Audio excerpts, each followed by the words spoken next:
মৃত্যুর পূর্বে ওয়ারিসদের মধ্যে সম্পত্তি কম বেশি বন্টন করা যাবে কিনা? যাবে না। মৃত্যুর পূর্বে যদি সম্পত্তি বন্টন করে ওয়ারিসদেরকে সমান হারে দিতে হবে। আল্লাহ নবী সাল্লাল্লাহু আলাইহি ওয়াসাল্লাম বলেছেন, ইত্তাকুল্লাহ ওয়া আদিলু বাইনা আওলাদিকুম, সমতা বজায় রাখতে হবে, কম বেশি হেরফের করা উচিত হবে না, জায়েজ হবে না। সমাজে ইসলামকে বিজয়ী করার জন্য আন্দোলনে শরিক না থাকলে কি তাকে কি বলা যায়?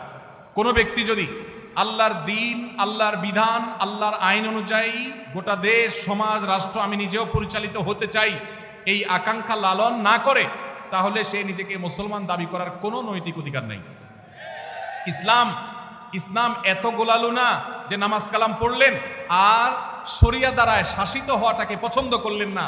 এই অপছন্দ করাটা আপনাকে বেঈমান পর্যন্ত বানাতে পারে। ভাইরা আমার, আল্লাহর বিধান অনুযায়ী আমি চলতে পারছি না, এটা আমার একটা ত্রুটি।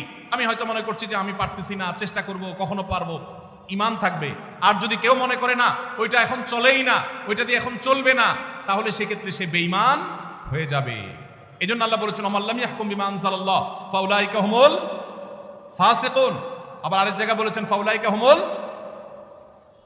এইটা যদি অবিশ্বাসের জায়গা থেকে হয় যে না আল্লাহ শরীয়ত এখন আর চলে না, ইসলামী দিন অনুযায়ী, আইন অনুযায়ী কি চলে এখন, তাহলে সে বেঈমানই হয়ে যাবে।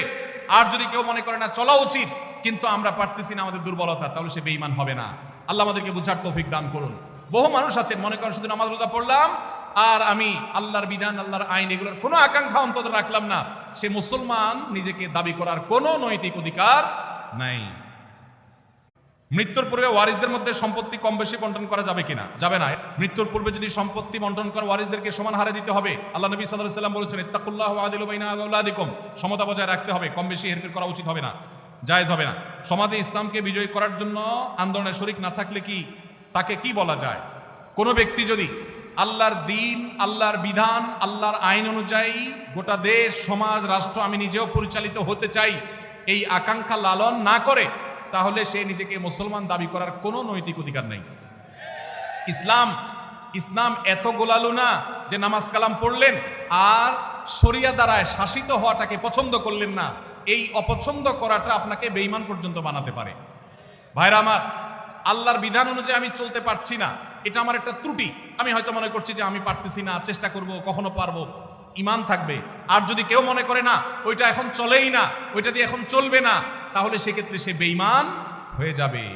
এজন্য আল্লাহ বলেছেন, আল্লাম ইয়াহকুম বিমা আনজালাল্লাহ ফাউলাইকা হুমুল ফাসিকুন। আবার আরেক জায়গায় বলেছেন ফাউলাইকা হুমুল। এইটা যদি অবিশ্বাসের জায়গা থেকে হয় যে না আল্লাহ শরীয়ত এখন আর চলে না, ইসলামী দিন অনুযায়ী, আইন অনুযায়ী কি চলে এখন, তাহলে সে বেঈমানই হয়ে যাবে। আর যদি কেউ মনে করে না চলা উচিত কিন্তু আমরা পারতেছি না, আমাদের দুর্বলতা, তাহলে সে বেঈমান হবে না। আল্লাহ আমাদেরকে বুঝার তৌফিক দান করুন।